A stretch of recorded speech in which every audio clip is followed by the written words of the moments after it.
Welcome to I news. దేశ ఆర్థిక భవిష్యత్తును ఆవిష్కరించే కేంద్ర బడ్జెట్ 2026 కు రంగం సిద్ధమైంది. ఆర్థిక మంత్రి నిర్మలా సీతారామన్ పార్లమెంట్ లో బడ్జెట్ ను ప్రవేశపెట్టడానికి ముందు వెలువడిన ఆర్థిక సర్వే నివేదిక దేశ ఆర్థిక స్థితిగతులపై స్పష్టమైన చిత్రాన్ని అందించింది. ప్రపంచ వ్యాప్తంగా ఆర్థిక అనిశ్చితి నీడలు కమ్ముకున్న భారత్ మాత్రం పటిష్టమైన వృద్ధి రేటుతో దూసుకుపోతోందని ఈ సర్వే చాటి చెబుతోంది. ఈ బడ్జెట్ లో సామాన్యులకు అందే వరాలేంటి, దేశ వృద్ధిని పరుగులు పెట్టించే ప్రణాళికలు ఎలా ఉండబోతున్నాయి ఇప్పుడు చూద్దాం.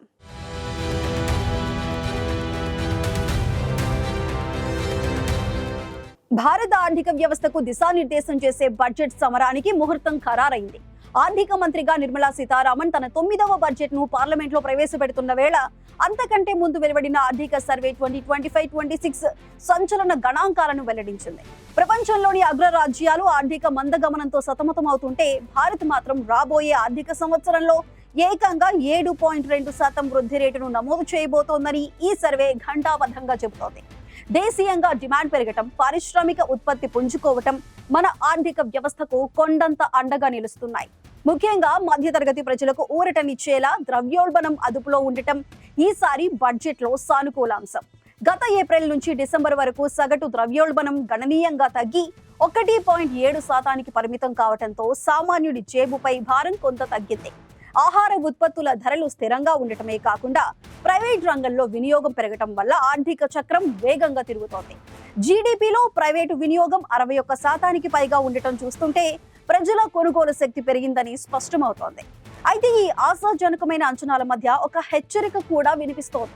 2026లో ప్రపంచ వ్యాప్తంగా 2008 నాటి ఆర్థిక సంక్షోభం కంటే మించిన విపత్తు వచ్చే అవకాశం ఉందని నిపుణులు హెచ్చరిస్తున్నారు. అమెరికా విధిస్తున్న కొత్త వాణిజ్య సుంకాలు, భౌగోళిక రాజకీయ ఉద్రిక్తతలు మన ఎగుమతులపై ప్రభావం చూపే అవకాశం ఉంది. రూపాయి విలువ అమెరికా డాలర్తో పోలిస్తే 92 మార్కును దాటి పడిపోవటం కొంత ఆందోళన కలిగిస్తున్నా ఆర్బీఐ తీసుకుంటున్న చర్యల వల్ల పరిస్థితి అదుపులోనే ఉంది. అంతర్జాతీయ తుఫాన్లను ఎదుర్కొనేలా భారత్ తన సొంత గడ్డపై తయారీ రంగాన్ని మరింత బలోపేతం చేసుకోవాలని ఆర్థిక సర్వే సూచిస్తోంది. ఈసారి బడ్జెట్ లో ప్రభుత్వం ప్రధానంగా 3 అంశాలపై దృష్టి పెట్టనుంది. మొదటిది మౌలిక సదుపాయాల కల్పన. సుమారు 12.4 లక్షల కోట్ల రూపాయలను రోడ్లు, రైల్వేలు, పోర్టుల అభివృద్ధికి కేటాయించనున్నారు. రెండవది ఉపాధి కల్పన. తయారీ రంగంలో రాయితీలు ఇవ్వడం ద్వారా యువతకు లక్షలాది ఉద్యోగాలు కల్పించడమే లక్ష్యంగా పెట్టుకున్నారు. మూడవది వ్యవసాయ రంగంలో సంస్కరణలు.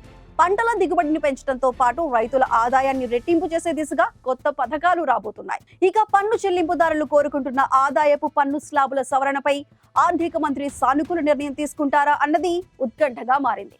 స్టాండర్డ్ డిడక్షన్ ను పెంచి మధ్యతరగతి ప్రజల చేతుల్లో ఎక్కువ డబ్బు ఉండేలా చర్యలు తీసుకుంటే ఆర్థిక వ్యవస్థకు మరింత ఊతం లభిస్తుందని విశ్లేషకులు భావిస్తున్నారు.